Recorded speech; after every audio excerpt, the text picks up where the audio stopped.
अरे यार थोडं लवकर स्टार्ट करणार.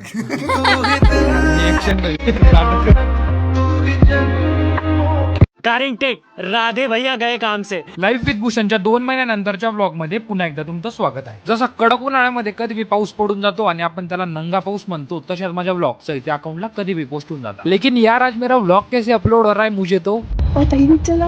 आणि जसं मी सकाळी उठतो मला टीम कडनं कॉल येतो आणि ते मला सांगता की उद्या मैथिली ठाकूर सोबत आपली मीटिंग आहे मुंबईला आणि मीटिंगचं लोकेशन राहतं हॉटेल ताज. आता हॉटेल ताज नाव ऐकून खूप माझ्यासारख्या गरिबांना वाटलं असेल की गेट ऑफ इंडिया जवळची ताज, पण मला तिकडे जाऊन समजलं की मुंबईला खूप सारे ताज हॉटेल आहे. तर 15 तारखेच्या रात्री मी, आदित्य, आकाश आम्ही तिघी जण निघून जातो मुंबई जायला. मुंबईला आम्ही जातो किरणच्या फ्लॅटला, कारण तोच आमचा एकुलता एक मोठा भाऊ आहे. धन्यवाद धन्यवाद बस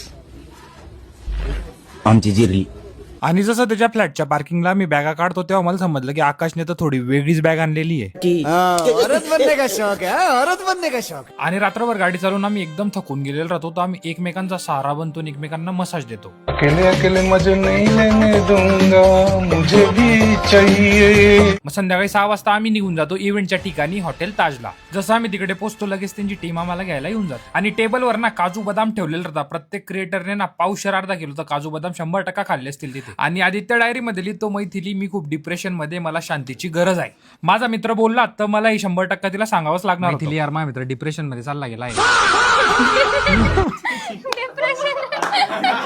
that is for today's blog. Video आवडला असेल तर लाईफ विथ भूषणला लाईक, शेअर, कमेंट नक्की करा आणि व्हिडिओच्या खाली कमेंट नक्की करत जा, कारण त्याच्याने मला मोटिवेशन भेटतं आणि मी प्रयत्न करेल की मी रोज वेगवेगळे नवीन ब्लॉग टाकेल तुमच्यासाठी. चल झूठा. कर बेटा फॉलोचं बटन दाबताय का आजीचा नंबर देताय तर तुमच्यावर बेटा फॉलो करा, नाही तर आजीचा नंबर देऊन टाका.